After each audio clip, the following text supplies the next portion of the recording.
101. Good afternoon from the 104.5 The Zone studios. I'm Jackson Williams in NFL news. The Steelers and All-Pro pass rusher T.J. Watt have agreed to terms on a 3-year, $123 million contract extension that makes Watt the highest-paid non-quarterback in NFL history. Watt finished last season with 11.5 sacks and has 30.5 sacks over the past 2 seasons. The second-round picks are finally starting to sign around the NFL, as earlier today the Seahawks and tight end Elijah Arroyo agreed to terms on a 4-year, $8.8 million deal, with $6.87 of that fully guaranteed. NSC back on the pitch this weekend as they host Toronto at Geodis Park. Kickoff for that one set for 7:30, and you can catch that game right here on The Zone with Will Bowling and Eddie Carvacho starting at 7. For your foundation repair and waterproofing needs, you need to visit USSTN.com. Breaking news at once on your home for the Titans and Vols. This is 104.5 The Zone.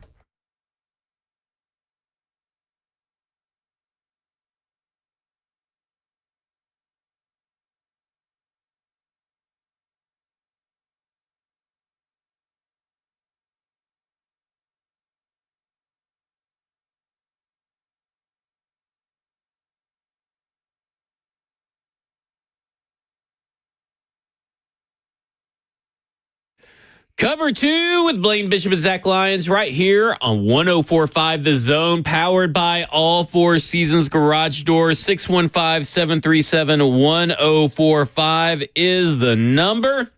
Stoney Keeley across from me, SoBrosNetwork.com, Nashville Movie Dispatch on Substack, StackingTheInbox.com, also on Substack, and of course, we got football and other F words. And if you're within the sound of our voice, and you may have forgotten at the end of the episode, we told you that we are not going to have a football and other F words at our usual time, Thursday, 6 p.m. Central Standard Time, right after 3HL. It's actually going to be tomorrow, Saturday, 10 a.m. Central Standard Time.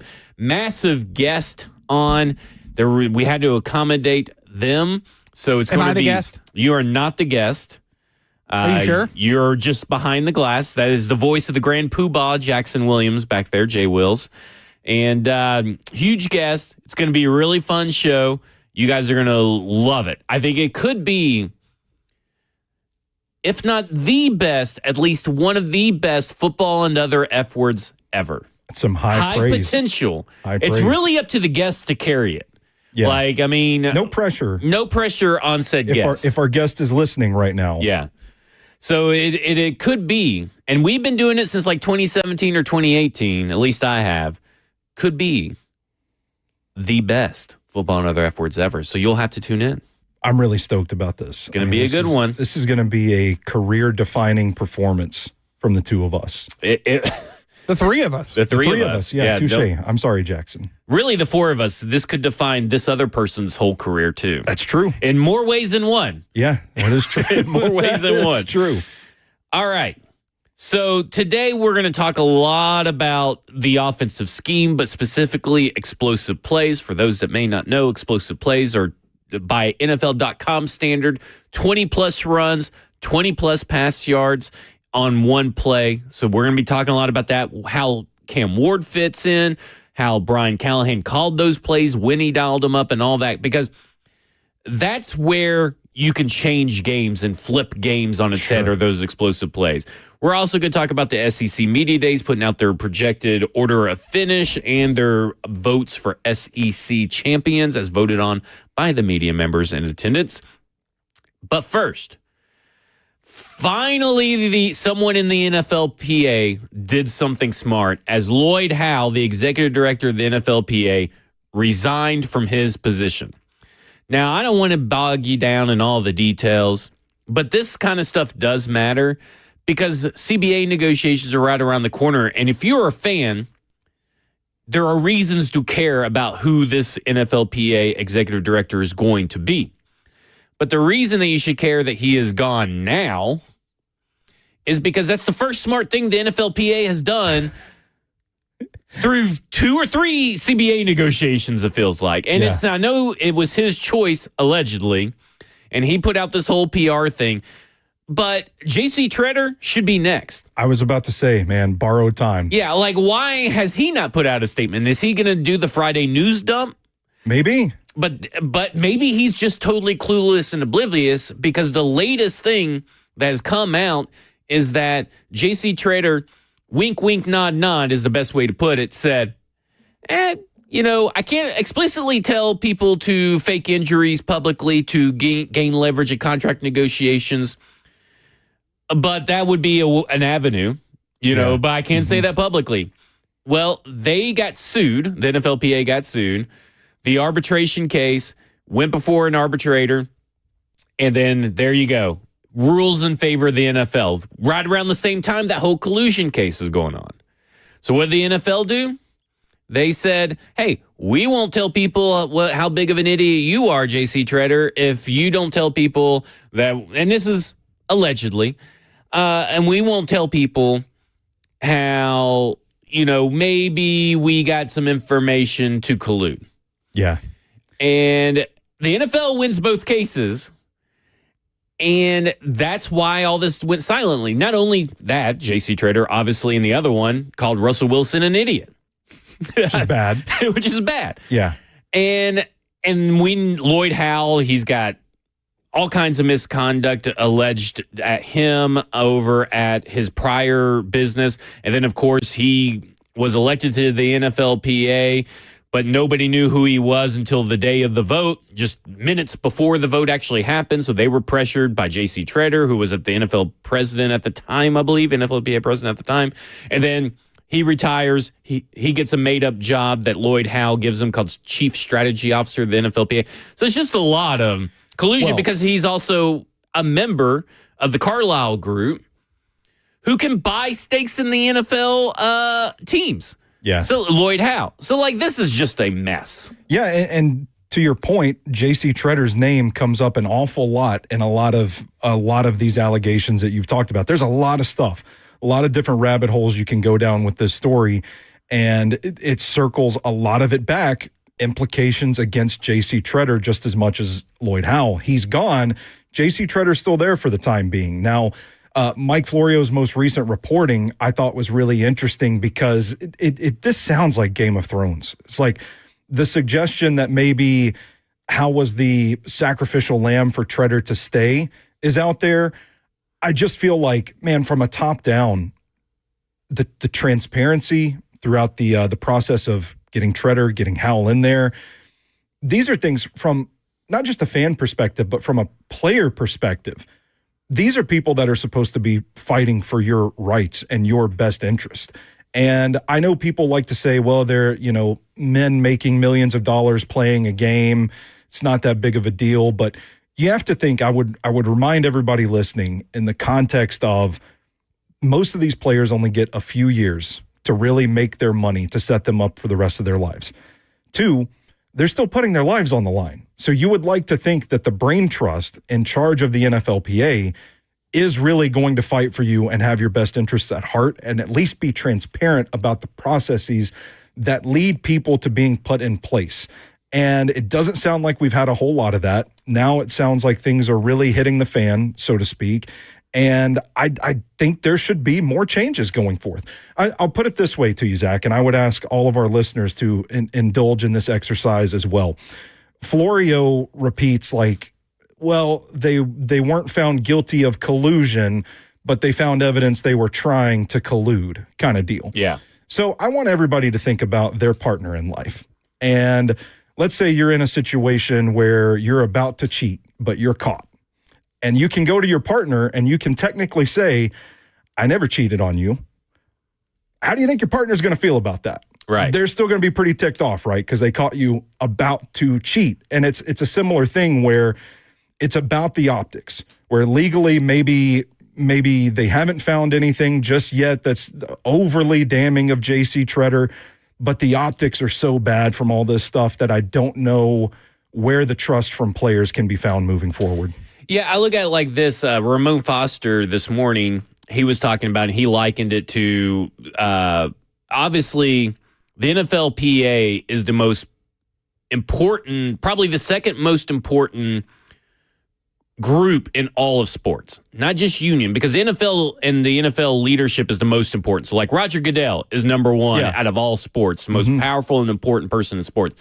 Number two is the NFLPA executive director.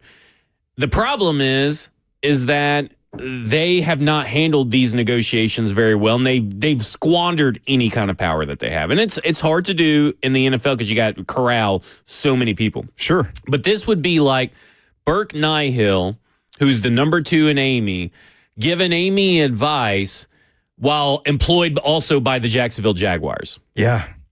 That's what this is. And the reason you as a fan should care who the next one is, again, CBA negotiations are coming up. And if you want what's best for the players and what's best for the game, look at it this way. Salary cap and percentage of revenue earned that goes towards the salary cap, that's negotiated in the CBA. So if you want more salary cap, this is where you get the negotiations done. If you want more fully guaranteed contracts, that's where you get the negotiations done. If you want 18 games or more playoff teams, or if you want more practices, less practices, it doesn't matter. The stuff that you want or may complain about during the season is stuff that gets negotiated in the CBA. And I sniffed it out. Me and Mike Herndon, and I think Mr. Lebowski was also there at that time. But when those negotiations were going on, the last CBA negotiations, we sniffed it out. We're on the total right side of history. We were just hammering DeMaurice Smith and J.C. Treader through that whole thing because they were handling negotiations so poorly. I remember that. And trying to talk it on Twitter and in press releases and all this stuff, how great they are. And now look where they're at. And it all starts with J.C. Treader. It was his handling of the hiring of Lloyd Howe. He was the handpicked guy because he was going to turn around and get it one. And here would be my little conspiracy theory, if I were to connect the obvious dots, is that Lloyd Howe, once Carlisle Group bought a team, he was going to, or bought shares in a team, he was going to resign. And then J.C. Treader was going to step in as the NFLPA, and he's obviously already been colluding and agreeing with the NFL in all these cases. So to me, this is really good for the players if they can get it right. And I would like to put out a name. Dominic Foxworth is the guy that I'd be looking for. He's been with the NFLPA as a player. He's the guy that wanted to apply and wanted to be in the final running, and they never let him before they hired Lloyd Howe. That's a guy that I would get there because if you go and listen to the Pablo Torres Find Out, where it's him and this Miami Marlins guy, they get into debates. The Miami Marlins guy has been on the owner side of negotiations for Major League Baseball. Dominic Foxworth, obviously a member of the NFLPA, and he holds his own. And that's who you need. You need someone that's going to fight for the players and hold their own, because there are things that get negotiated in the CBA that directly affect your enjoyment as a fan of the game. Exactly. Well said. There you go. When we come back, we're going to talk about the Tennessee Titans. We're going to talk about essentially explosive plays. We're also going to talk about Femi Oladejo and what has happened with all the second-round picks in the NFL. This is Cover 2 with Blaine Bishop and Zach Lyons right here on 104.5 The Zone.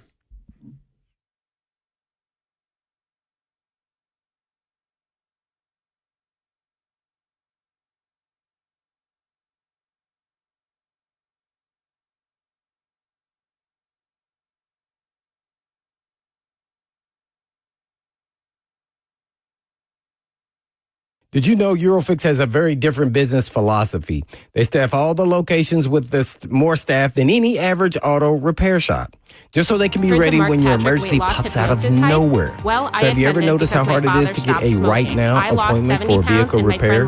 Some dealers can be more than 2 weeks out just to get a freaking appointment. But not Eurofix. Eurofix has been offering quality repairs that beat the dealer without the dealer pricing since 1999. Plus a 3-year nationwide warranty and the staff to fix your car right now. So if you're tired of waiting forever to get your car into the shop, then call Eurofix. Owner Aaron Stokes says we will never be too busy for our customers. We're here to take their pain away, and we mean right now.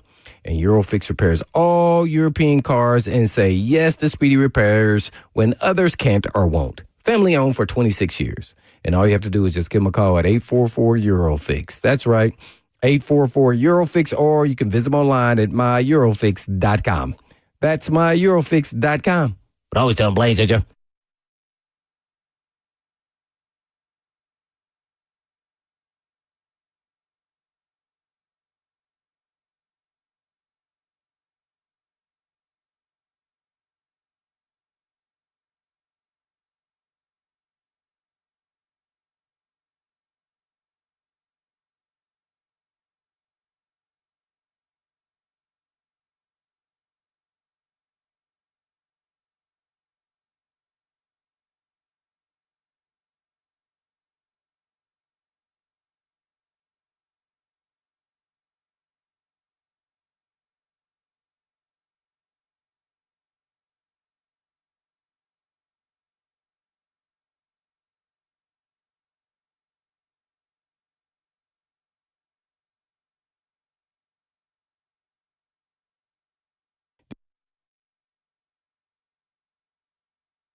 Cover 2 with Blaine Bishop and Zach Lyons here on 104.5 The Zone, powered by All Four Seasons Garage Door. 615-737-1045 is the number. That's Tony Keeley across from me. Got the grand poobah himself, Jackson Williams, producing the show behind the glass. And there's I want to do a couple of quick hits real quick. Okay. Femi Oladipo still has not yet to sign his contract unless it just came across Twitter while I was missing it. But before him, 2 picks ago, Elijah Arroyo, just a few minutes ago, he signed his. So he was picked 2 picks before Femi. And he got a 78% fully guaranteed contract for himself. So that means that we're getting pretty close. Probably look at 75%, maybe something like that. I saw the Bills sign TJ Sanders, too. Good pick for them. I mean, it feels like they're starting to kind of flood in at this point, which should be a good omen for Titans fans wanting this to wrap up with Femi Oladejo. Yeah, I would agree. And according to Diana Rossini, just to go back to our NFLPA discussion just real quick, basically, whoever the interim is will not be expected to be promoted to the full-time role. So there you go. So you're kind of like just waiting. You're just a placeholder at this point. Mm-hmm. And then she keeps on going, says NFL player reps from all 32 teams plus a few special guests are hopping on a call to discuss next steps. Several league sources have shared that there's a strong push from players for Don Davis to be the next executive director. So we'll see what that is. You're not one of the special guests hopping on. I'm not. I should be. You should be. Yeah, we were talking about that during the break. Earlier this week, we talked about Peter Skoronski in the offensive line. Mm-hmm. You said is the most intelligent conversation or the smartest conversation you've ever heard about Peter Skoronski. I would like to offer a counterpoint from Jackson, who said that was the most boring show we've ever done. No, Jackson. I didn't think it was boring. Come on. I just think we could have branched out a little more. Yeah. You mean talking about the left guard of the Tennessee Titans, your beloved Tennessee Titans? Well, it was the whole offensive line talk. You would think a former offensive lineman in Jackson Williams would appreciate showing some love to the Hog Mollies. Yeah, it was a summer show. It was an informative show. Listen, justice for offensive linemen. We want to give them their due and talk about their importance. They got their own award now, the Best Blocker Award. Yeah, and what we're going to talk about today's topic, playing offensive line is a key component in this turnaround for the Tennessee Titans. Yeah. Casey Jones in the F&M Bank chat, Twitch, Twitter, YouTube, Facebook Live says, first off, this is the dream team. Thank you. Also, imagine not talking about offensive line. Yeah. I love the offensive line. I just think 2 hours on it was a lot. We put in something. I snuck in Cam Ward in there for like 10 minutes. What Cam Ward does for an offensive line? Yeah. But we also had a discussion earlier this week about Brian Callahan. Right. And I went pretty in depth, and I did talk a lot about the stuff that I felt he could have done better. Yeah, sure. Adapting to his quarterbacks, not just being so much gung-ho about, okay, we got to run the Bengals offense because this is what I want, and we got to run it no matter who's out there. Mm-hmm.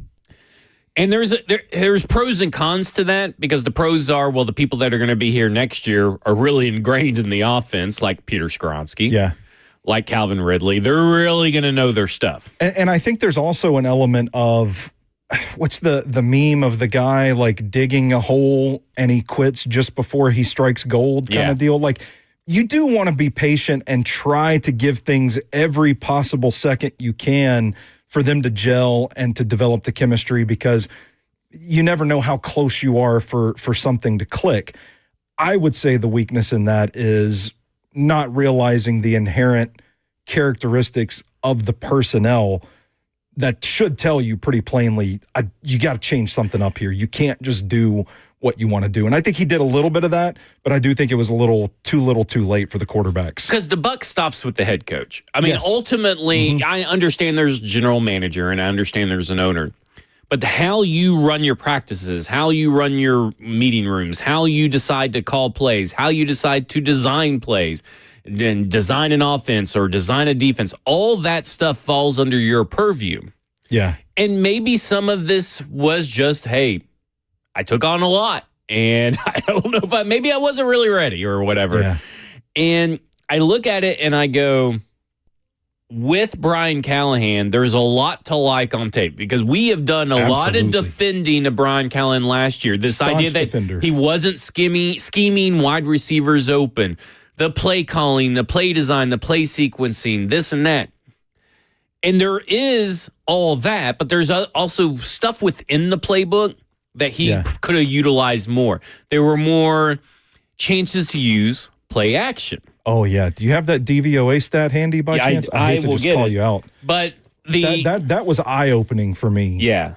So with play action, it was 5.4 yards.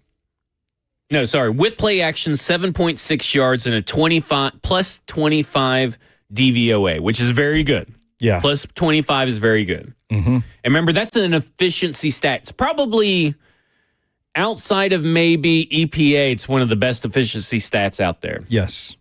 Without play action, it was 5.4 yards per play, so 2.2 yards per difference per play, and a minus 27.2 DVOA. So you're talking about go 25. 52. So you got to subtract 25. Points. Yeah. So you got to subtract 25 to get you to 0. Yeah. And then you got to subtract 27.2 more to get you to that number. Yeah. So the question, insane. It begs the question, why not use more play action? And I encountered it several times. This piece that I have up on Stack in the Inbox today where I charted all 50 of their big plays on the season. There were several times where I'm like, oh, play action. Oh, there's play action. Oh, freezes the linebackers. Oh, gets the defense flowing in the wrong direction. Putting people out of position. Like, you see the benefits of running this, and yet it was something that I don't feel like they really got to until later on in the season. Yeah, to me, I look at it, and with play action, it's like the Bengals are in the same situation. That offense okay, let's look at it this way. They were a team that has been built for several years. Mm-hmm. Oftentimes poorly built, but been built for several years, even dating back to the Mike Mularkey era. Yeah. And really dating back all the way to Jeff Fisher and Mike Munchak. This is really almost could be a little bit of an escape route for the Ken Whisenhunt years, but I don't want to give them that. But they were a run-first, ball-control team for 20 years. I mean, let's think about it. All the way to Eddie George. Mm-hmm. And that's how they wanted to run the offense. That's what they wanted to be. And it continued all the way through to Mike Vrabel. And all of a sudden last year, they decide to rip the Band-Aid off, and we're going to go full 11 personnel. We're going to treat it like we're the Bengals, and they didn't have the guy to do it behind center. They didn't have the offensive line to do it in front of them either. And they didn't have the receivers to run that kind of stuff and separate and pull away after the catch, minus Calvin Ridley. Minus Calvin Ridley. So I look at it and I go, okay, now next year, this year, right now, 2025, everything should be a little bit better. Yeah. You're getting Cam Ward, who just, when you look at it, even if you don't run RPOs, when you don't run play action, screens, these easy button kind of plays, even when you don't run those, he still had the highest yards per attempt on pass plays without those. Yeah. And to me, that an 11.2 yards per attempt, by the way, without all those. No RPO, no pre-snap motion, no screen plays, no play action plays. Those are your easy button plays for college quarterbacks, your easy button plays for rookies. Like Jaden Daniels built his career off screen plays over at LSU. And now he's been able to expand on that. But that was a guy that needed screen plays. Cam Ward's the guy that hasn't needed it. So maybe this is the perfect marriage between head coach and quarterback that we're still not used to seeing. It's almost like this could be Mike Mularkey, Marcus in 2016, where it looked like that was the perfect offense, the perfect marriage between head coach and quarterback.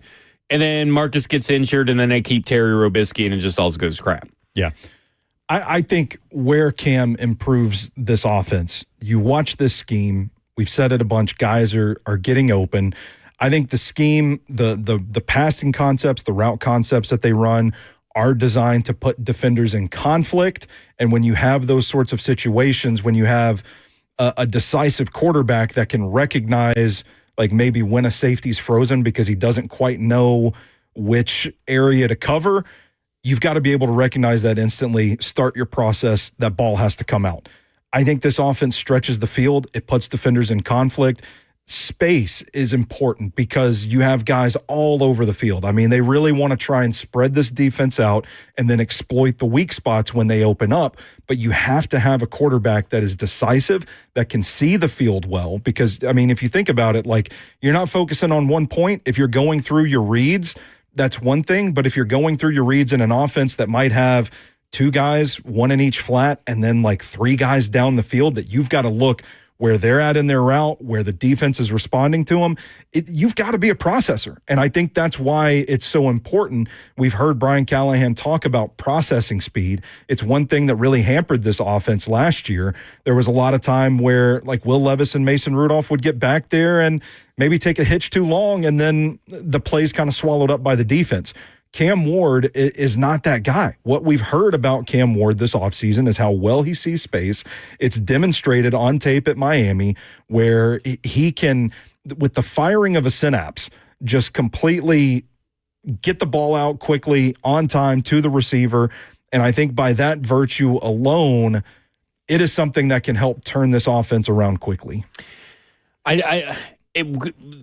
I think we were talking about beforehand. I said it yesterday that I told Jackson, I'm starting to really buy into the hype. I haven't said it out loud yet, but I'm kind of with you. I'll put it this way. I think there's a very clear path where if just a couple, 2 to 3 things that we can talk about go the Titans' way, I think it could be a very quick turnaround for this offense. And that happens in the NFL all the time. And it's not just C.J. Stroud that does it and Jaden Daniels. Bo Nix did it last year. Yeah. So a quick turnaround is very possible. And I go back to what you were talking about, processing, seeing the field, seeing space. We know he's using virtual reality. Yes. Easton Freeze has a great article over at A to Z Sports from a couple of months ago where he got to test it out, where he got to learn a lot about it. And so I was going through yesterday talking about Jaden Daniels, C.J. Stroud, how they all compared to Cam Ward, how similar they are, and all this kind of stuff. And I went to Warren Sharp's book, the one of the best football previews out there, Sharp Football Preview. Even though the Football Almanac is really giving it a run for its money, he puts in here in the Washington Commanders chapter this little tidbit, because we know that Jaden Daniels also uses the VR system. So Cam Ward uses it, Jaden Daniels using it. Here's what you need to know that wasn't in Easton's thing because he didn't recognize any of these numbers I'm about to spit at you. But here's what he says. I am a strong believer in finding every edge possible. So I love the fact that Daniels pushes the envelope with the VR training from Cognilyze with immersive decision making, forcing quarterbacks to mentally train with frequent reps of at least 1.7 times faster than what defenses typically operate at. So if you are a podcaster, you can see how quick a 1x listen and you go back and play it to 1.75, that's faster. It is. It's almost double the speed. And you can go as high as 20 times faster. I got to see what that looks like. So you'd be a mess. I don't even know how you can even operate 20 times. That seems just like it's like a Spinal Tap turning it up to 11. Like, it's just frivolous. Why not just make it 10? The scene from Scanners where my head just explodes. Yeah, it's going to be, that's what it would seem like. So if we know Cam Ward, which I have a pretty good feeling that we do know what Cam Ward is all about, I would have to assume if his VR training has that same setup where he can adjust the speed, he's going to be pushing himself. And he's going to be doing that. And I think that's why you saw Jaden Daniels not have that situation we see with most quarterbacks where the game is really slow for them. Saw it here in Tennessee. But to me, I look at it this way. Cam Ward may be more mentally prepared processing-wise than any quarterback we've seen from the Tennessee Titans start week 1. Yeah, I would agree wholeheartedly with that. I think there's evidence of that. His tape at Miami, like it just, I go back to that, like watching him just kind of quickly, it's almost like playing quarterback at a more advanced level than his age and experience would typically dictate. And you can watch the helmet stripe, right? Like that's the rule. Watch how it turns and he goes through progressions and the ball comes out. There's evidence of that already. So now you're factoring in He's working it almost like it's a muscle with this VR technology. You can't help but think stock's up on the processing department. Yeah, and I know that Cam has been working on some stuff. What was it that you heard that Cam was working on the most in the throughout this offseason so far? So there's been a lot of work, a lot of focus on the lower body mechanics. And from what I've heard, it's helped him reduce the inaccuracies, and he's getting a lot better. There's some really good stuff. I had a concern about his tendency on some of these in-breaking routes and slant routes that he was throwing. Sometimes it's hitting the wide receiver slightly behind a little bit, and it kind of looks like an inaccurate throw. But the thing I couldn't wrap my head around was the fact that it only seemed to happen on those back shoulder throws on in-breaking routes. And if it was a true accuracy problem, we would have seen balls going high, balls going low, balls in front of receivers, balls behind. But it was just this one big miss routinely.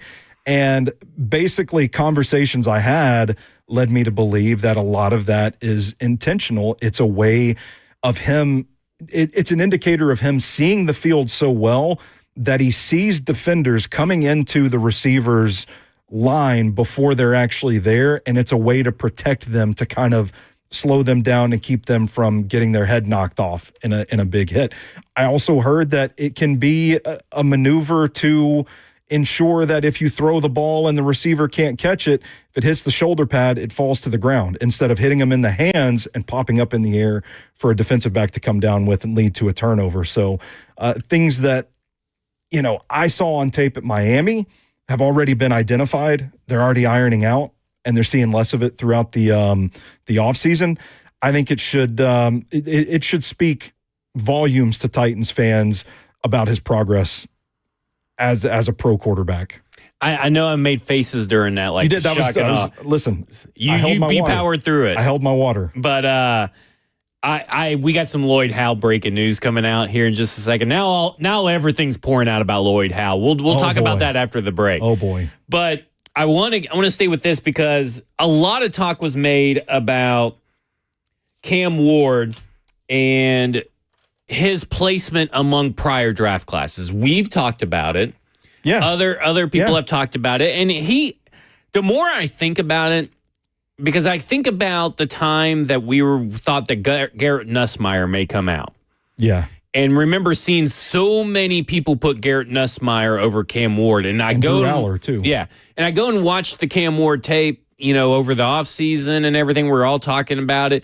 And the more I think about it is like, that seems like confirmation bias, because Garrett Nussmeier was a guy that everybody hyped up for LSU. Mm-hmm. And if it wasn't for the I think he had the second or third highest amount of pass attempts, he probably wouldn't have gotten 4,000 yards. Fair enough. He had one of the highest turnover.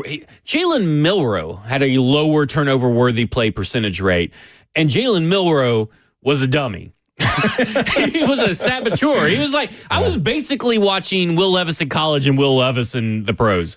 If that. Yeah, it was bad. It was bad. And he had a higher rate than Jalen Milroe.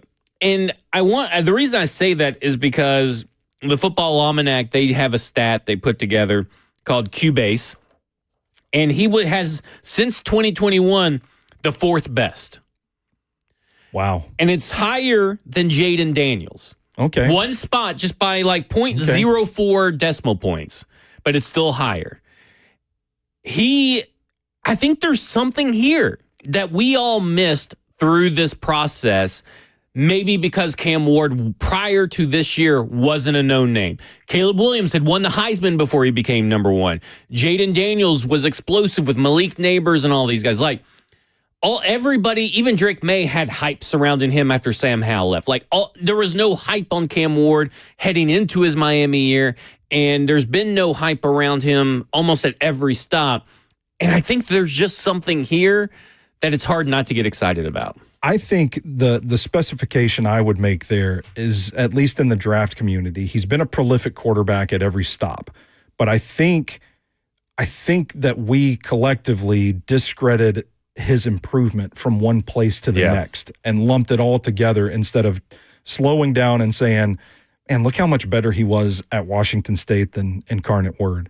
And then we kind of ignored, look how much better he was at Miami than he was at Washington State.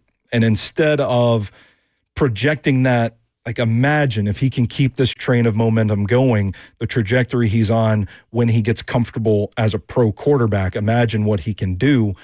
I don't think we followed that train beyond Miami. I think we looked at it as, well, you know, he played it in Incarnate Word and Washington State. It was fine, but, you know, the level of competition, it wasn't all that great. You know, I think those were kind of some of the excuses we heard. And I think with the benefit of hindsight, it's easy to look back at that and say, no, I think that's more of an indication of his mental makeup than anything else. And we shouldn't have discredited that. And in fact, the Rams are now targeting players that have that kind of track record. But all their defensive linemen they've been drafting, I sent you like a list of like 6 or 7 over the last 2 years or something like that, or just players that they all transferred up and all either maintained a level of success or got better as the competition got better.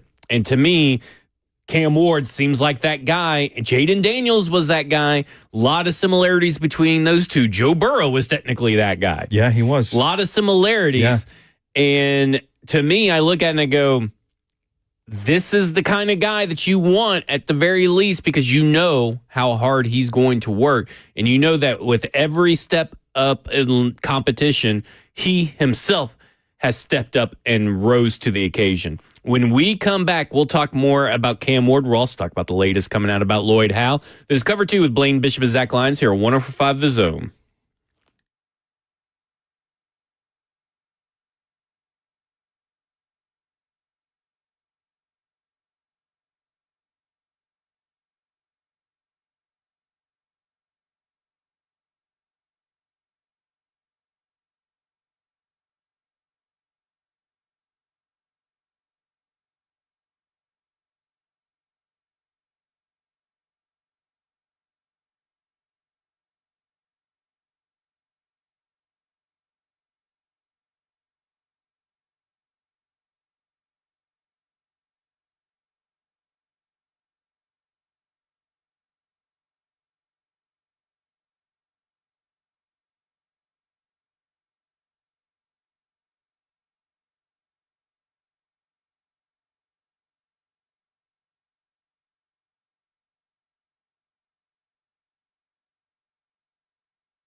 Cover 2 with Blaine Bishop and Zach Lyons right here on 104.5 The Zone, powered by All Four Seasons Garage Door. 615-737-1045 is the number.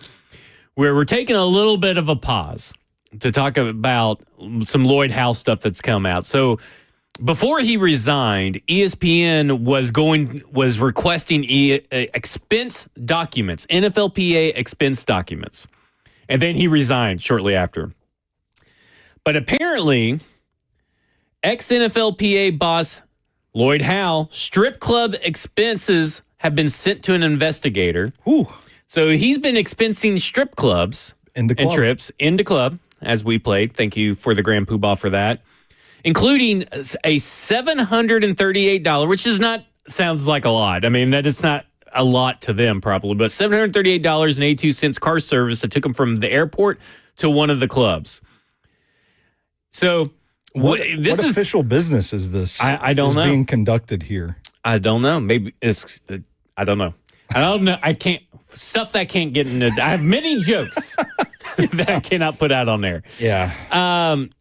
The ESPN article says one receipt obtained by ESPN shows Hal was picked up in a sedan by car service at Fort Lauderdale International Airport on Thursday, November 2nd, 2023 at 10:26 p.m. The car's first stop was at a nearby Miami Gardens address where the driver was hired to wait 7 hours outside. Whoa. So he was picked up at 10:26 p.m.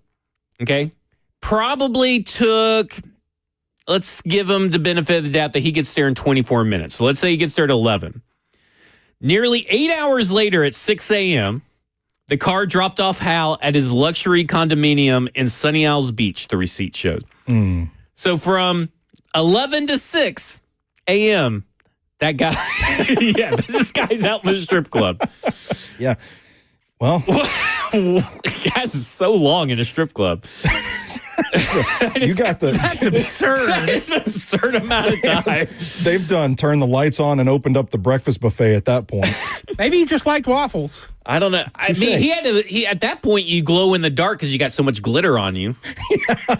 I mean, this is, oh my gosh. I mean, sometimes I guess you got to make it rain for the Players Association. Is this story more embarrassing than the two people from Coldplay?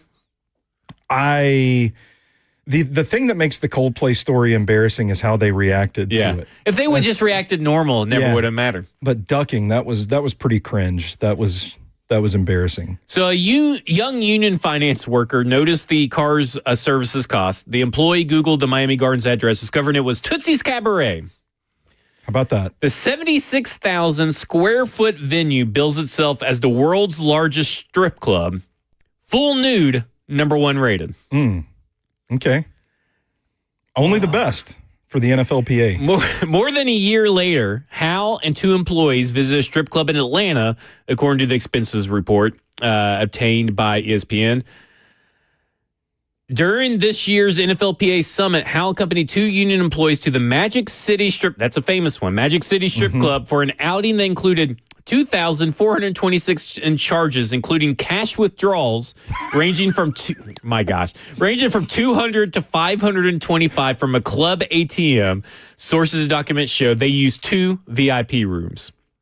So, here you go. Here's what it's for. According to the expense report, the purpose of the strip club outing was player engagement event to support and grow our union.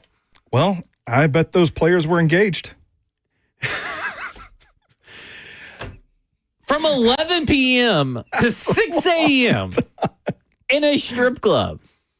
Yeah. I have gone to strip clubs. I have never stayed that long. I probably haven't even stayed an eighth of that long in there. No, not a big strip club guy. Yeah. Oh my God. That's like, what's getting done though? Like, are they pulling out the whiteboards in the middle of the dances, just like going over, player engagement? How can we improve this? I don't know. I'm just really curious to be a fly on the wall. Grand Poobah, please welcome to the stage your NFLPA director here to give a presentation on your benefits. Please welcome Mr. Trotter. He puts graphs. They just make it rain. Oh my gosh. Listen,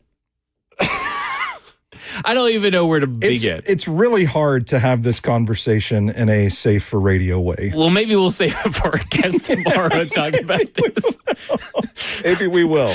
I mean, it's just, this is insane.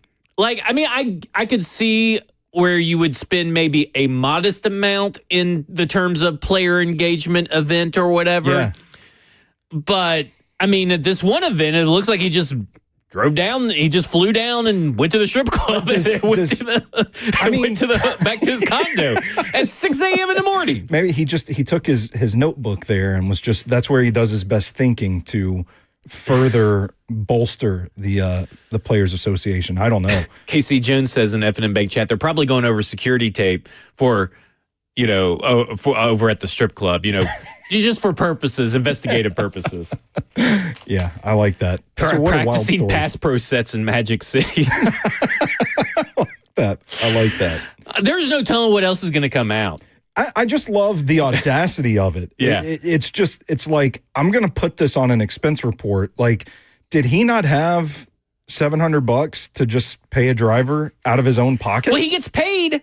He gets paid $3.4 to $4 million. That's what I'm saying. Year. That's what I'm saying, man. Like, you think you're so emboldened really, to do this and expense it. You save that money yourself. It's crazy. Well, he's probably got a really nice bank account built up because he's probably done this everywhere, right? He's saving his money. He's like, I don't have to spend $10,000 at a strip club. I'll just expense it. Yeah, that's where I'm doing my work. That's probably why they had all those extra government contracts that he got caught with at the last one, probably to pay for the strip club. Mm-hmm. Oh, my God.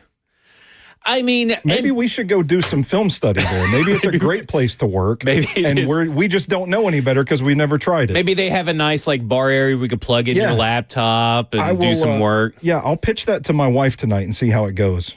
Babe, we're gonna go. We're gonna go. I don't know if I can read that one, but that's a good one. That's points for Ross. Yeah. I mean. Again, we were kind of talking about this with Joseph and everybody. Ross! Yeah, that's a good one. You can read that. I can. Ross Johnson says, in the F&M producer Bank Ross chat. in the F&M Bank channel, Twitch, Twitter, YouTube, Facebook Live. They're probably getting some nice work on the jugs machine. Am I right? Hey-o. Be here all week, ladies and gentlemen. So... I just can't believe this news story. I mean, this news story was tailor-made for football and other F words. It was, yeah. So we were talking about this with Joseph. We talked about it in the first segment. We'll get back to Cam Ward and everything, I promise, and everything. But, to me, this is just another example in a long list of examples for decades that the guy that has the second most important position in football, the second most important positions in all of sports. And it doesn't really matter if it's Lloyd Howe. It doesn't really matter if it's DeMaurice Smith. They have no clue what they're doing, and they do not have the best interests of the players at heart. Yeah, I think that's the most discouraging part of this is that it's another sign that I don't know. I mean, I hear this. I'm like, how seriously was he really taking this job? If I'm a player, I'm like, this guy doesn't have my best interest at heart. Yeah. And let me to the club with you. I want to go. Yeah, he didn't take you. Yeah. Well, he may have took you on the player engagement, but it says he just took 2 employees and no players must have not been there. See, but according to this ESPN report, so there's no players versus the player engagement. I like them strip club breakfast buffets too. Come on. I mean, he's getting it fresh because I'm sure, I guess they put it out at 5 a.m., 4 a.m. So he was probably first in line, only one in line. He probably had that whole 70,000 square foot strip club to himself. Maybe at some point. Maybe getting work done. A lot of work getting done. I mean, just a lot of twerk getting done. It's insane. It's just insane. I cannot wait for the next story to come out at this point. I know. I don't even want to speculate. Yeah. What could happen? It could be crazy. It could be crazy. All right. When we come back, we're going to go back to Cam Ward. We're going to go back to the Tennessee Titans because we're going to talk about explosive plays. What you really found out. What are some things they can improve upon, add to it. We'll also be talking about our Jenga players on both offense and defense, players that if you take them out, they'll topple the whole tower. And it's non-quarterback edition, obviously, because we're going to take Cam Ward out of the equation. So we're going to talk about that as well. This is Cover 2 with Blaine Bishop and Zach Lyons here on 105 The Zone. Stoney Keeley across from me.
It is 2:02. Good afternoon from the 104.5 The Zone studios.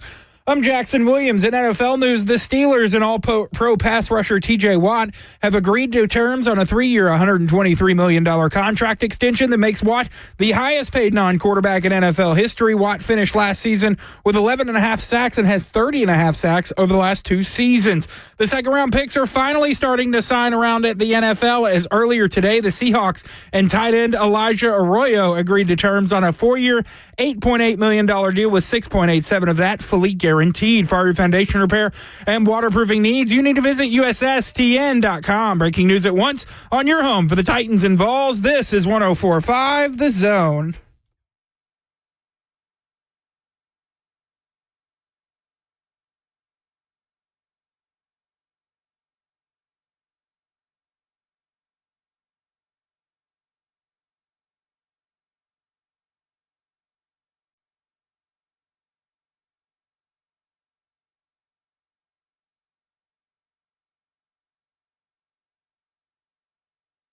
Cover 2 with Blaine Bishop and Zach Lyons right here on 105 The Zone, powered by All Four Seasons Garage Doors. 615-737-1045 is the number. Got Stoney Keeley filling in for Blaine, who will be back on Monday. We got the Grand Poobah behind the glass, Jackson Williams running the show. Karen Davis on the FNM Bank Chat, Twitch, Twitter, YouTube, Facebook Live. She does bring up something, and I guess I do just want to touch on it real quick. We don't have to go in a lot into it.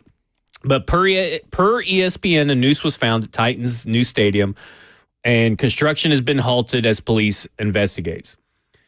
Whoever did that is a pathetic loser, and don't listen to this show because I don't want you as an audience member. And that's all I got to say about it. And that includes football and other F words as well. There you go. That's all I got to say about that. Pathetic loser. I have to use pathetic because I would like to use the F word, and maybe I'll use that tomorrow morning, other F 10 words, a.m. 10 a.m. Get a real jolt of coffee in the morning. Yeah. Explosive plays. Yeah. So let's take the listener through your process. Your process initially, because I believe one of the first times that you co-hosted the show after the season has been over, you said, and you pulled up your little book. Let's show everybody your little book again. I got it. It's got a and lot you more said you were plays going to do every play of the Tennessee Titans. Yeah. And then you realized, oh man, this team sucks. Why am I putting myself through this? Well, it took a lot more time than I gave it credit for. And I think I probably overestimated my scheme knowledge. Charting these things, seeing it on paper and putting a term to it, you kind of realize, I need to do a little more research on this because I want it to be accurate. I want it to be right. I'm not just doing it for the sake of doing it. I want it to be useful to people. So I just double check my work. And when I got into it, I'm like, this kind of looks cool. What is this? And I would just like Google something and go into a YouTube rabbit hole about a certain concept or a certain look or when this started. And, next thing I know, it's 2:00 in the morning and I'm stuck on Mike Leach's quick game videos. And I realized I'm not going to, as deep as a bag as this offense is, I'm not going to have time to do every single play. So I put a few limiters on it. Okay, so we're doing explosive plays. So for the purpose of this, NFL.com, they use 20-plus runs, 20-plus passes gained on a play. Yards gained on a play. Plays that generate 20 yards of offense or more. And now some places will just do 10 for runs, but 20 for passes, but we're going full 20. And it's interesting because when we start diving into the numbers of explosive plays and talk about the plays that they had success with, where they ranked among the NFL in these plays, because these plays actually got to be completed. They don't include the attempts. Yeah. Right? Like the incomplete passes or anything like that. Negated by penalties. Or negated by penalties. Count. Yep. The Tennessee Titans ranked 25th in total explosive play rate. Yeah. 20th in pass rate for 20-plus yards, and 22nd in runs of 20-plus yards or more in the NFL. Mm-hmm. Now, they've struggled with explosives these last few years, but could you see on tape that there was a lot of explosive plays left on the field? Yeah, absolutely. And it goes back to the scheme conversation that we had about Brian Callahan, Nick Holtz as well. like you see wide receivers getting open, you see defenses being really tested, and you see defenders freezing because of like multiple attack points, not really knowing where to go, or the scheme does a good job of isolating coverages. For example, defenses may get into cover 3, which, if you don't know, is basically 3 defensive backs dropping, divide the field into 3 different zones, and you've got a defensive back responsible for every deep third. Well, you can kind of flood those zones if you send a receiver to every zone, and then you isolate those coverages where it's one-on-one, and in certain situations, you can let Calvin Ridley do his thing where he pulls away from a guy, it's a one-on-one matchup, the quarterback sees it, boom, it's a chunk shot. I think that from a schematic standpoint, that is one thing that Brian Callahan, Nick Holtz, and company do really well. And so when you start looking at what went right, when things went right on these plays, the scheme's like a base level, it's good. And then it comes down on the protection to hold up, and it comes down to the quarterback to make the throw. And to step up in the pocket. That was a real issue that you saw. It was weird. Will Levis would kind of like get to his back step on his drop and just kind of stand there. And even when there was room for him to step up into the pocket to make a throw, he would kind of freeze. And when you just dangle back there, the tackle situation they had, edge rushers are going to get around. And when they get around, you're standing right there for them to get the pressure. So it was a problem. And it's either, to go back to the example I used with the cover 3, you've got to give your receivers time to get down the field into those zones in order for the scheme to be effective. So if the offensive line is getting whooped right off the snap of the ball, pressure gets to the quarterback, the ball can't come out. And so what does it matter that the scheme is getting guys open? If the quarterback is, not stepping up in the pocket, they're not seeing the field, they're not processing quickly enough for the ball to come out quickly, then it doesn't matter if the scheme is getting guys open. So I say all of that to say those are 2 areas where on paper they've improved. We've just talked about all the things that Cam Ward does to see the field and process well. And on paper, they've done a lot, which you guys have talked about this week, to improve the offensive line, counting on leaps from the young players like J.C. Latham, like Peter Skoronski. On paper, if the protection improves and the quarterback processing and decision-making improves, the scheme is already working to get guys open. That is the pathway for this explosive play rate to jump quite a bit. And I do think if it jumps up, that's a way for this Titans offense to have a quick turnaround and for us to be talking about this team like the C.J. Stroud rookie Texans and the Jaden Daniels rookie Commanders. Well, let's talk about this. Do you think that the way that they approached the draft and the way that they approach free agency, whether that's offensive line or wide receiver play, says a lot about, hey, we really need to maybe capitalize more on these explosives? Because that does include Cam Ward, right? They chose to draft Cam Ward instead of trading back. Absolutely. Yeah, and I don't think it's as imperative an issue as the offensive line and the quarterback, but this team definitely needs an injection of speed in the passing game. It was Calvin Ridley, who I think played much better football last season than anybody's going to give him credit for, because the Titans were awful. Nobody was watching them, all that stuff. I get it. But he needs some help, man. And they went out and they got a guy, they drafted a guy in Chimere Dike, really good athlete, really good speed, versatile player. Theoretically, he should help that. Drafting Alec Ayumanor should help that. I think he's an underrated athlete. I think he has some versatility. So you look at those things, like they're trying to juice up the passing game. They've overhauled the offensive line with the signing of Kevin Zeitler, the signing of Dan Moore Jr. They draft Jackson Slater as well. And then the quarterback in drafting Cam Ward. It's almost like they're checking boxes and getting ingredients to increase the consistency of play, but also the potential to create more explosive plays and put on a fireworks show. Well, and let's talk about some of these players. We'll start off with Alec Ayumanor, because we saw Nick Westbrook-Akine. How many explosives did he get? 4. And I can remember at least one of those being a touchdown. Yeah. And so that was a guy that they should have gone to earlier in the season, but they didn't. Yeah. But I look at Alec Manor as a guy that says, okay, he may not have the deep speed or the speed of Chimere DK or Calvin Ridley, but we're talking about strength. He averaged his first year at Stanford 5.1 yards after catch per reception. Yeah. Now, that dipped down last year, but the quarterback play dipped down last year. Yeah. He wasn't getting all those spots and all that kind of stuff. And I can tell you an area real quick where that is important that I don't think people think about is if you run a play that pushes coverages downfield, if you threaten deep and then curl, come back, stop, hitch, whatever you want to call it, if you threaten and you drive the coverage back, but you stop short of where they're expecting, so let's say it's 3rd and 8, you've got to get 8 yards to convert a first down.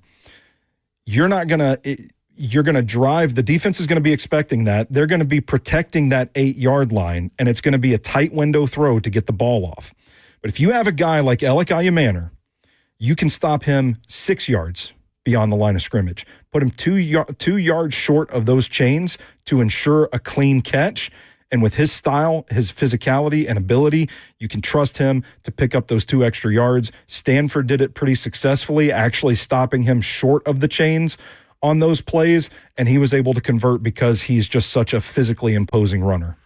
And the reason why that is so important too is because also you look at his average depth of target, it's 14 yards down the field. Mm-hmm. So there is a deep element, a physical element that goes with that deep element that can get you that yards after catch. Because that was A.J. Brown's specialty, if you remember, was getting yards after catch. Well, I really think Manor is an underrated athlete. I know he wasn't among the best testers as far as speed goes, stuff like that. But I think on tape, I think he's a good enough athlete to do what they'll want him to do in this offense. I think he's probably, I think he could end up being an upgrade over Nick Westbrook-Akine, and I think he can do more than just high point the ball and be a big physically imposing wide receiver. I think he's got some versatility to his game. We'll talk more about Chimere DK, Xavier Restrepo, and Cam Ward and how this offensive line is built when we come back, and we're going to talk more about the explosive plays. This is Cover 2 with Blaine Bishop and Zach Lyons here on 104.5 The Zone.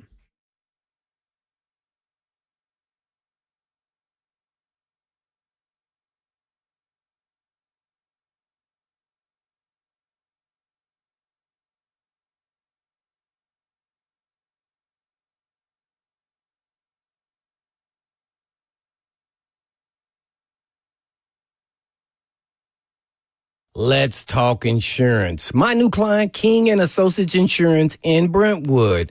They're independent agents, and that's a big difference, but it goes beyond just having multiple companies to shop. Weeding out the non-competitive companies, keeping great relationships with the biggest and best, along with bundling.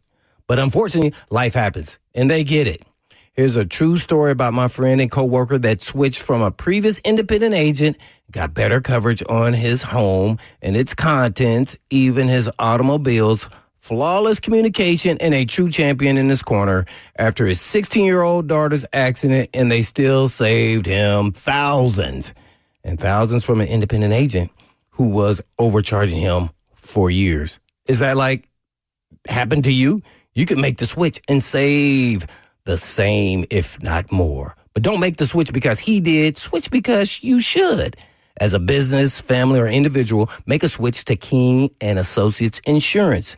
And I'm sure you could do for the extra money you could put in your pocket as well. So all you have to do is just give them a call at 615-329-8121. That's 329-8121. Or you can go online at tkinginsurance.com.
Cover 2 with Blaine Bishop and Zach Lyons here on 104.5 The Zone.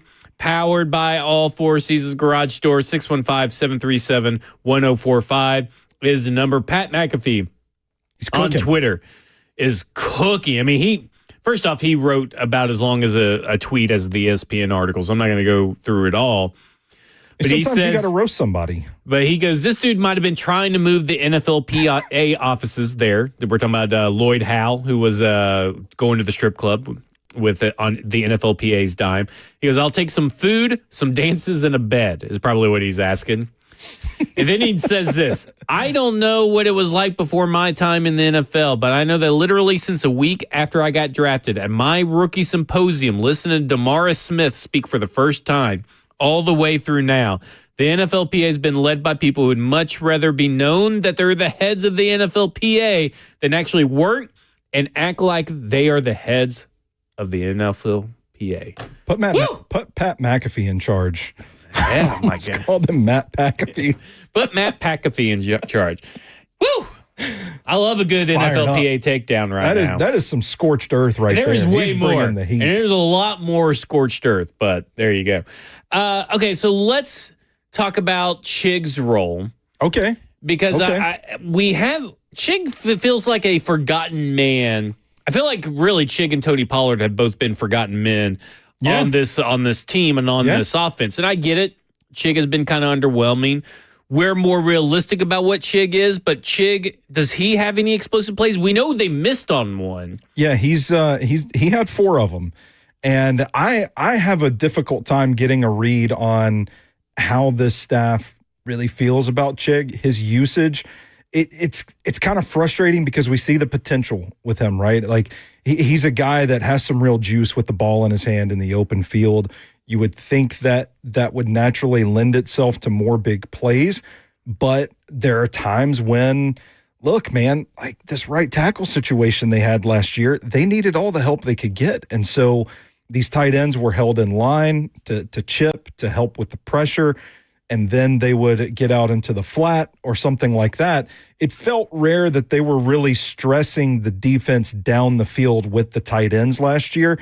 And I think it's something that they can improve upon in 2025 with better protection when maybe the tight ends don't have to help out in blocking as much, that maybe we see Chig take another step forward if they use him more in the passing game, specifically down the field and not just as like a safety valve or an outlet in the flat or underneath or something like that. Yeah, because I feel like the athleticism is there. It's just, it feels like chemistry hasn't been there. Because you remember even in the New Orleans game a couple of years ago, Chig was missed on a couple of plays. And I remember Mason Rudolph in the Texans game missing him on one. Maybe it's on purpose. I don't know. But, final game of the year. Who knows? Some may say. But I look at that and I'm like, okay, well, there's maybe some room for improvement on Chig's part. Which is also another factor that could improve with other factors of the team improving as well. If the offensive line gets better, they can use Chig in a different kind of way. That's another key to unlocking the offense. Yeah, and he's been working with Chig a lot. Bustin' Diamond brings it up on all the YouTube channel videos and all that stuff. They've been working together a lot. Going to Chimere Dike.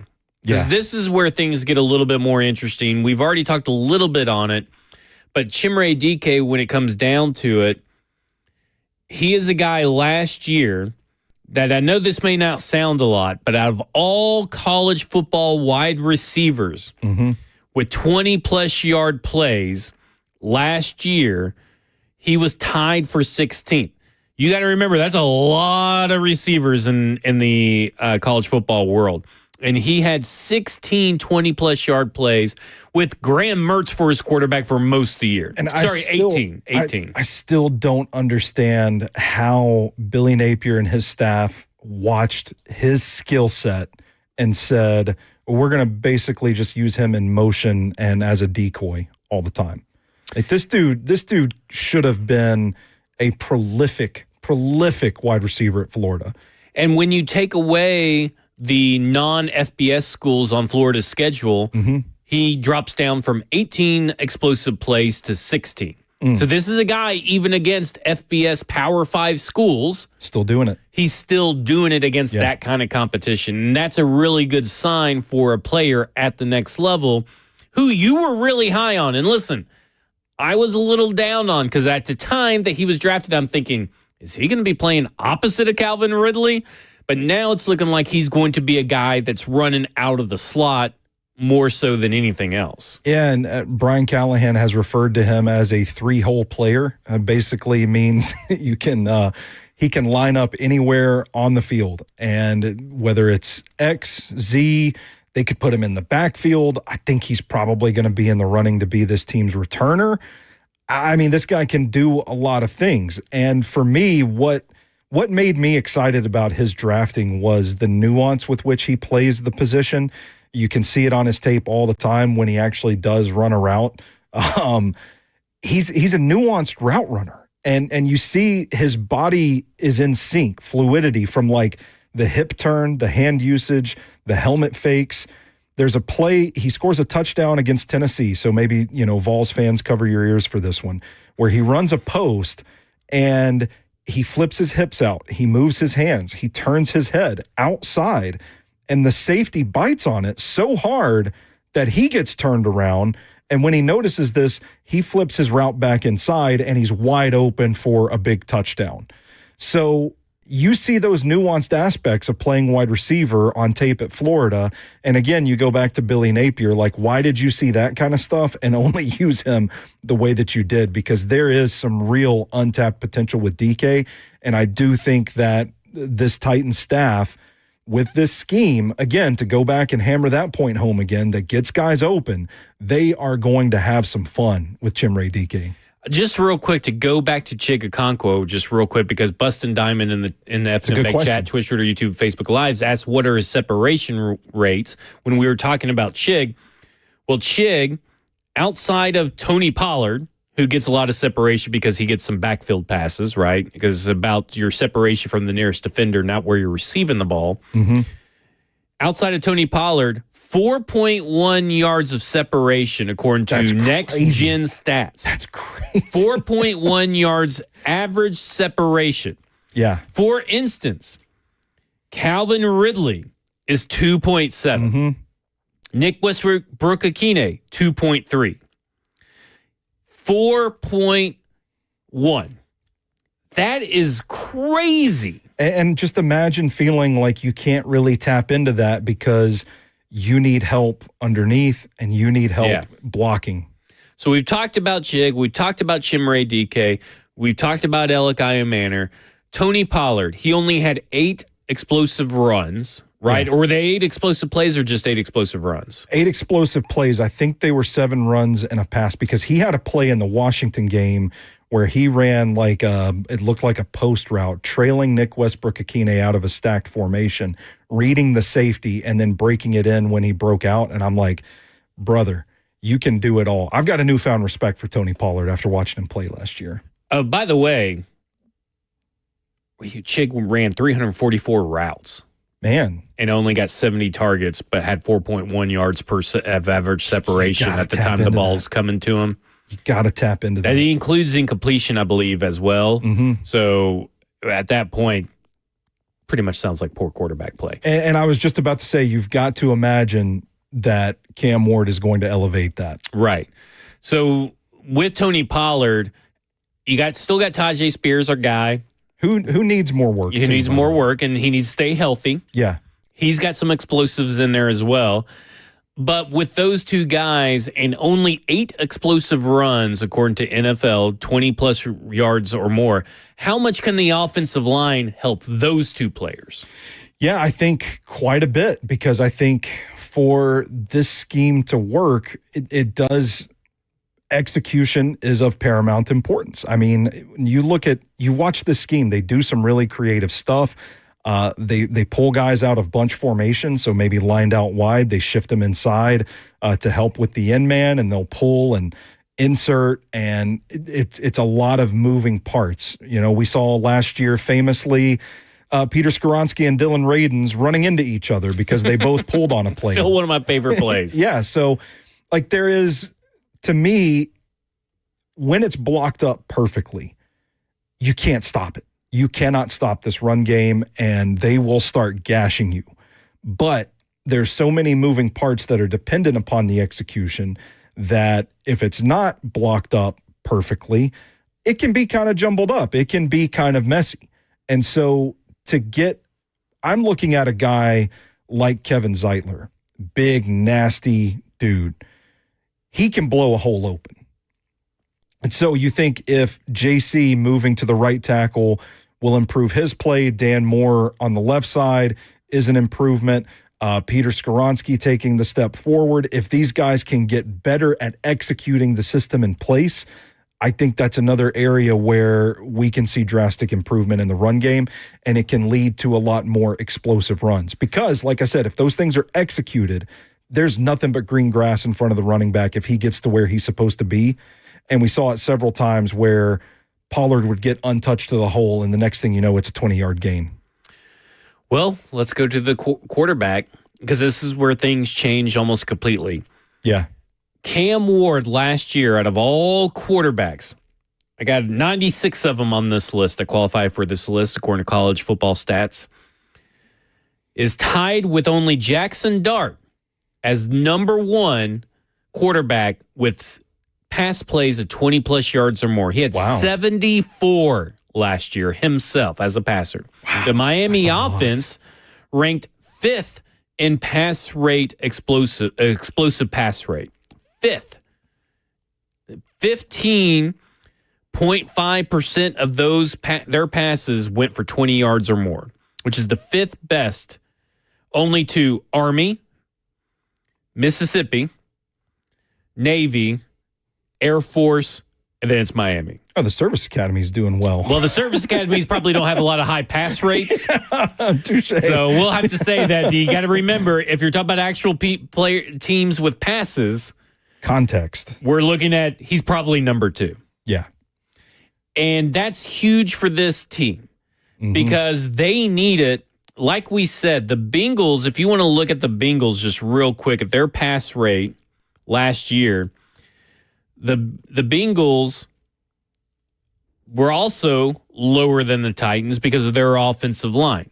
Now, they have a better quarterback, but they were lower than the Titans in explosive pass play rate offensive line. They had to rely a lot on yards after catch. Yeah, for sure. The Tennessee Titans had a bad offensive line, bad quarterback, and had plays designed everywhere. So that's why I go back to Cam Ward, who had the highest number of explosive pass plays, tied with Jackson Dart. And they had a 5th highest, technically 2nd highest, if you wanted to narrow it down to pass attempts, in Miami with 15.5%.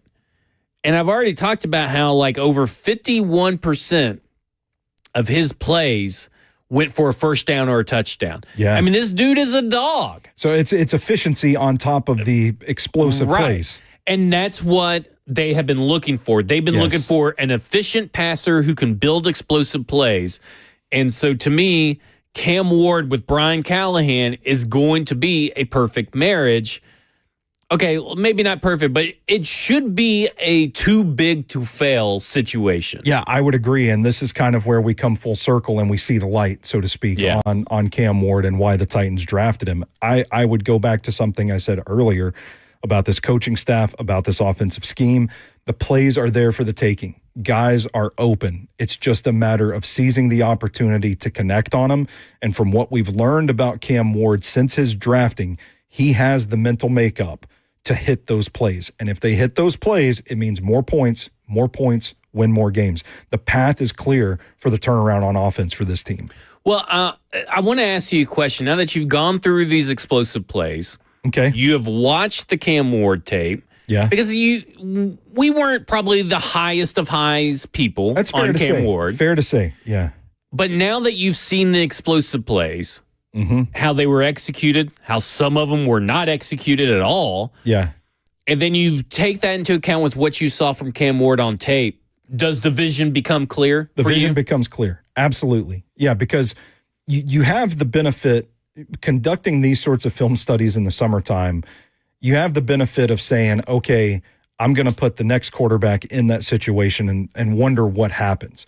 So there's plays that are missed, and there's plays that aren't executed great, and I can say Cam Ward probably steps up in the pocket and makes that throw, or Cam Ward sees that defender and doesn't throw that interception, that sort of deal. And I think that's where, for me, it was the light bulb going off and saying, oh man, I don't want to get people too hyped up, but you can watch some of this stuff and put Cam in similar situations to what the Titans faced last year, and you can see, oh boy, things could turn around quickly. I want to get real quick this play action situation. Yeah. Okay, so tell me, because I've been a big proponent they did not use enough play action. I agree. And Ward was kind of middle of the pack in play action usage, and he was actually better without play action in expected points added, EPA. Mm-hmm. So he's more efficient without play action. But what did you find on your explosives with the play action rate, and how were they executed from the play action? There were several plays throughout this study that I documented in which they utilized and leveraged play action against the defense. So when I heard you on this show earlier this week say that they were among the bottom of the league in play action usage, it just kind of like sent up a red flag to me. Like, why is that the case when they're clearly hitting big plays off of this? And I don't know the answer to that. I mean, I don't know why they had this sort of aversion for running play action. I mean, I guess they have their reasons, but I wrote about this on stackingtheinbox.com as well. Like, there's it's poetry when you see play action work to its full effect, because it affects the linebackers and the flow of the defense. They get moving one way when the direction of the play goes another. And that simple act alone, the motion, the act of handing the ball off, buys you just a split second of separation. It gets guys slightly out of position, but it's enough to separate and it's enough to win. You called it like an easy button play earlier, and that's exactly what it is. It's like, man, you see all three linebackers on a play flood to one side of the formation because they think it's a run going to the left, when really the quarterback rolls out to the right, and suddenly there's a wide open zone because the linebackers thought it was going to be a run. It's easy. Like, that's becomes just pitch and catch. So for me, I looked at that and said, well, play action clearly led to several of your explosive plays. Why is that not a more featured staple of the playbook? Fully agree. That's been a complaint of mine for a long time. I'd spam the crap out of some play action. And motion's another thing too, because it indicates man zone coverage, and can help you kind of see the field before anything happens. All right, when we come back, we're going to give you our Jenga players for both offense and defense. This is Cover 2 with Blaine Bishop and Zach Lyons right here on 104.5 The Zone.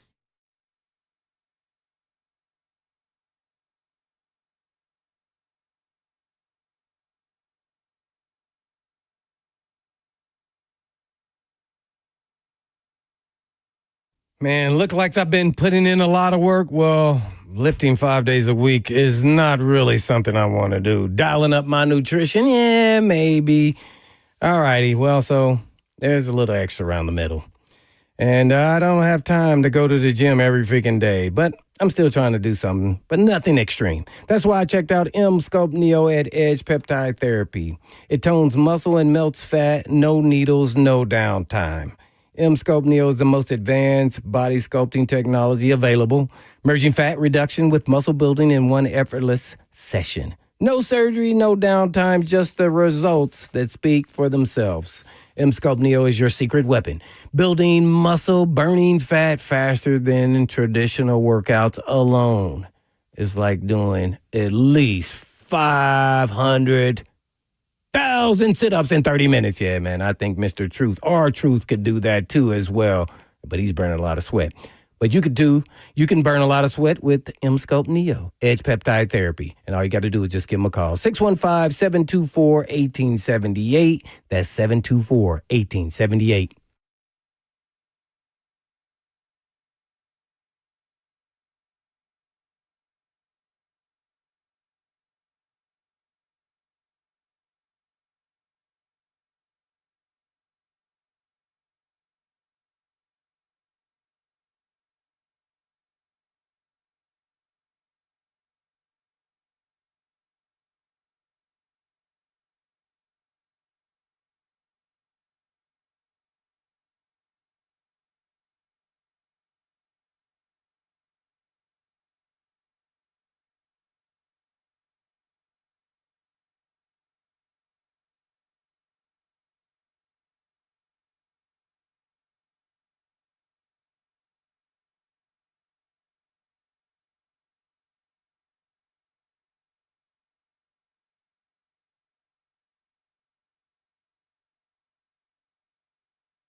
Cover 2 with Blaine Bishop and Zach Lyons right here on 105 The Zone, powered by All Four Seasons Garage Store. Blaine will be back Monday. Got Jackson behind the glass, the grand poobah behind the glass. How would you grade the show? It's always an A day when Stoney comes in. Much better than the O-line day. You just make him blush all the time. Me too. This guy. The grand poobah. Got Stoney Keeley right across from me. Stoney, I don't want to buy in and try to promote Chig propaganda. I know, I'm with you. We just discovered that... Read these numbers. Chig Okonkwo was 7th in the NFL among qualified tight ends in average separation. He had the 7th best separating. He was the 7th best separating tight end.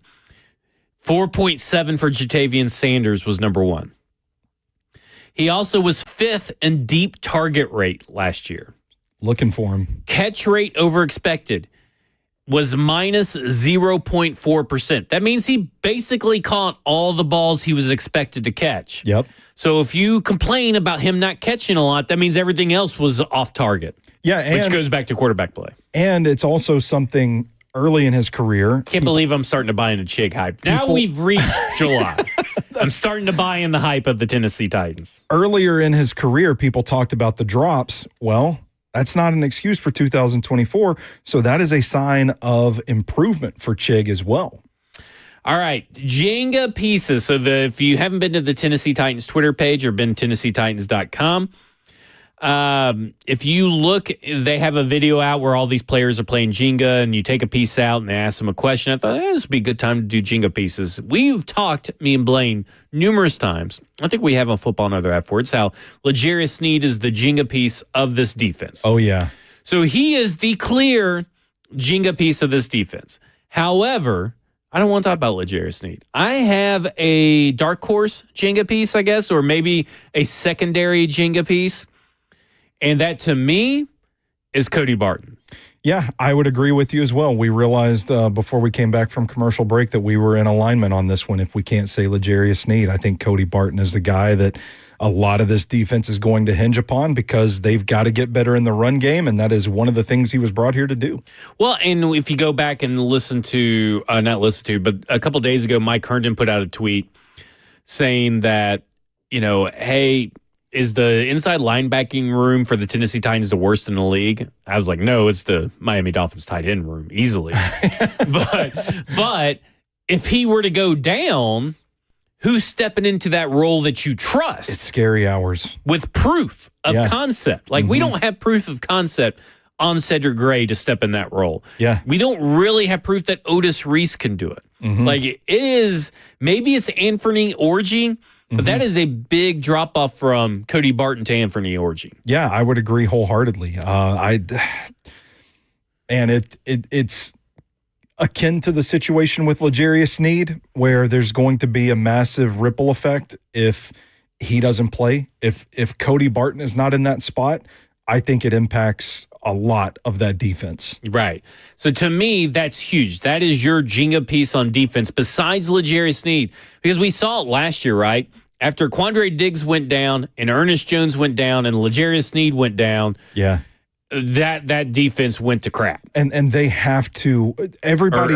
Ernest Jones went to Seattle. We've all done our fair share of critiquing the pass rush, and getting after the quarterback is critical to defensive success. I'm not debating that, but you can't rush the passer if you can't stop the run, right? Because teams are just going to line up and pound the ball. It was an area of weakness late in the season last year. It was something that the Titans clearly had a focus on improving. They've gotten bigger. They added Draymond Jones to the defensive front. For all the critiques we've had of Femi Oladejo, one of the things that I think he's ready-made to do in the NFL is set the edge. I think he's a big, powerful guy. I think that's going to help in the run game. And then they go get Cody Barton, a guy that can fill a gap, stop the run, can tackle, can hit hard, those sorts of things. And it's out of that base of stopping the run, stopping the bleeding in that area of defense that you can build a pass rush on top of. So to me, that makes Cody Barton one of the critical cogs for defensive success this season. So for me, let's go to offense. I had a hard time choosing one that wasn't Cam Ward, obviously. Yeah, me too. We're getting rid of the obvious one. I went Calvin Ridley because then you're really relying on there's nobody on this team that can do what Calvin Ridley does. And as high as we are on the rookies, there's still 4th-round draft picks. They're not the route runner that he is, right? Touché. I mean, that's the biggest thing is like he's not only just speed, he's precision speed. He is. He can stop and start on a dime. He has the acceleration. He can get in and out of his breaks. There's not a player on this team that can do that. He's a big play waiting to happen. There's a player on this team. I don't mean to crap on yours, but there's a player on this team that can give up sacks like Dan Moore. So like, there's nobody that can do what Calvin Ridley does. So it's hard for me not to put him. I also kind of thought Kevin Zeitler.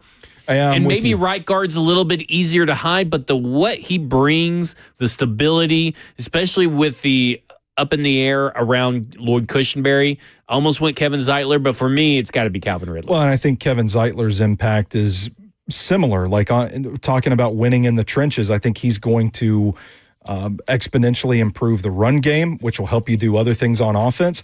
I ultimately landed on Dan Moore Jr. because I think so much of the success of this offensive line hinges upon his ability to protect from the left tackle spot.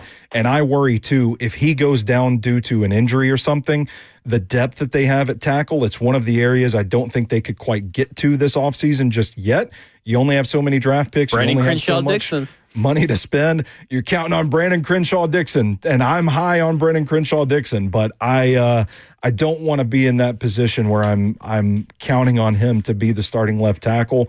So I think for all that the offensive line, the improvement of protection can help this offense with, I think Dan Moore is a key cog in that. Yeah, I mean, I get it because he is left tackle, and left tackle outside of quarterback is probably the most important position on the team.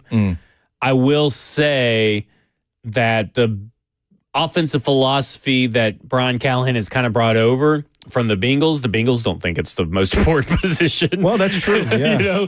So, but like I do ultimately get it. It's just that, man, the drop off. I don't know if the drop off from Dan Moore to whoever they may find on waivers, Blake Hance or whatever, is a gap that's so massive that it's going to disrupt everything. Cam Ward, I mean, he even said it himself. He described yourself in 3 words, playing this Jenga game. He said, describe yourself in 3 words, Calvin Ridley sidekick. Yeah. He is in love with Calvin Ridley. As he should be, man. I mean, Blaine is too, because, and I love Calvin Ridley, Alabama grad, all that kind of stuff. You know me, I like Alabama, but do some damage. But like, just Cam Ward's amazement. He's in all of what Calvin Ridley can do. So there you go. There's our Jenga pieces on defense. We know it's L'Jarius Sneed, but Cody Barton's second. We know it's Cam Ward. Stoney picked Dan Moore. I picked Calvin Ridley. Jackson, I feel like we didn't really hear from you a lot today. I'm sorry for that. Was that us? My Jenga piece for the Titans would be Tony Pollard. He's just been white knuckling it back there, waiting to go to the strip club with Lloyd Howe. Don't talk about my appointment. All right, that will do it for us. 3HL's up next. This has been Cover 2 with Blaine Bishop and Zach Lyons. Thank you as always to Stoney Keeley for joining me. But in the meantime, and in between time,